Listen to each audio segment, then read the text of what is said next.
तो स्टार्ट करते हैं, समझते हैं आपको क्या करना चाहिए। अगर आप बिहार से हैं या किसी और स्टेट से भी हैं और अप्लाई करने की इच्छा है तो आपको शांति से तैयारी करनी चाहिए, क्योंकि कई बार एस्टेट की ना होने की वजह से दिक्कत होती है ना। कई बार क्या होगी ही अगर नहीं है तो। अगर आप एक जनरल मेल वर्ग के मतलब जनरल वर्ग के मेल अभ्यर्थी हैं, यानी एक पुरुष अभ्यर्थी हैं जो सामान्य कैटेगरी से आता है, जिसके पास कोई भी रिजर्वेशन नहीं है और मेल भी हैं, तो ये 37 ईयर्स तक आप अप्लाई कर पाएंगे, ऐसा इस आर्टिकल में लिखा हुआ है। फाइनल जब आएगा तो वो तो नोटिफिकेशन में ही पता लगेगा। और दूसरा, अगर आप सामान्य वर्ग की महिला भी हैं, यदि आप फीमेल हैं या फिर आप ST SC OBC या पर्सन विद डिसेबिलिटी हैं, तो उस केस में आपको रिलैक्सेशन मिलेगा 40 वर्ष तक की आयु। अगर 40 वर्ष की भी आयु है तो आप अप्लाई कर पाएंगे। अगर हम बात कर रहे हैं यहाँ अधिकतम उम्र सीमा जो है 42 वर्ष, अगर आप SC और ST कैंडिडेट हैं तो। इसके अलावा अगर हम बात कर रहे हैं तो इन्होंने कहा उत्तीर्णता के लिए यानी पास होने के लिए 50% अंक, यानी 200 नंबर का पेपर है तो 100 नंबर लेकर के आओ, और अगर आप किसी कैटेगरी से हैं तो 45% पे काम चल जाएगा, यानी 5% का वही अगेन रिबेट है इसमें। TRE 4.0 का नोटिफिकेशन कब आएगा वही इसमें लिखा हुआ है, जो इसके बाद वाला आर्टिकल है कि TRE 4.0 जो है या TRE 4.0 आपका आएगा कब।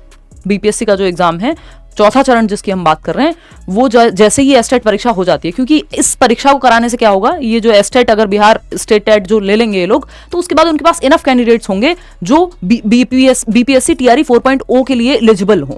तैयारी सभी विषयों में STET की 9th 10th 11th 12th के टीचर के लिए अगर हम बात करें तो जो ये लेवल 1 है इनका, वो STET पेपर 1 जो है उसमें 9th 10th और पेपर 2 11th 12th, ठीक है ना।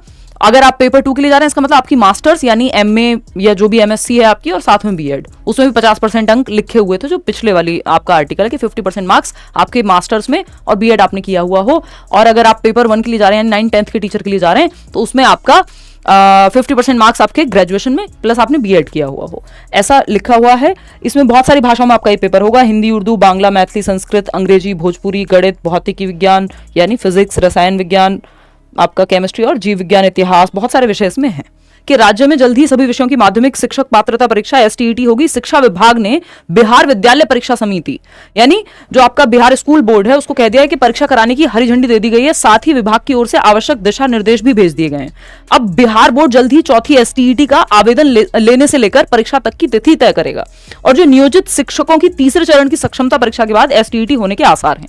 जो नियोजित शिक्षक ऑलरेडी वहां पे हैं, उसके बाद ये वाली जो परीक्षा है वो ले ली जाएगी, कौन सी, एस्टेट की, फिर जाकर के BPSC TRE 4.0 आएगा। अपियरिंग में जनरली अलाउ नहीं करते B.Ed को, बट हाँ एस्टेट है तो देखो फाइनल एक बार नोटिफिकेशन आने दो, उसमें हमें चीजें और क्लियरली पता लगेंगी कि अपियरिंग को अलाउ कर रहे हैं नहीं कर रहे हैं, क्योंकि ये इतने साल बाद हो रहा है तो हम ये नहीं कह सकते कि कोई चेंज नहीं हो सकता। तो फिक्स्ड हमारे पास ये CTET की तरह नहीं है, ये UP-TET की तरह नहीं है, है ना। UP-TET भी हुए जमाने हो गए खैर, अब तो कि चीजें बिल्कुल फिक्स हैं, यहाँ पे बदलाव बहुत सारे होते रहते हैं।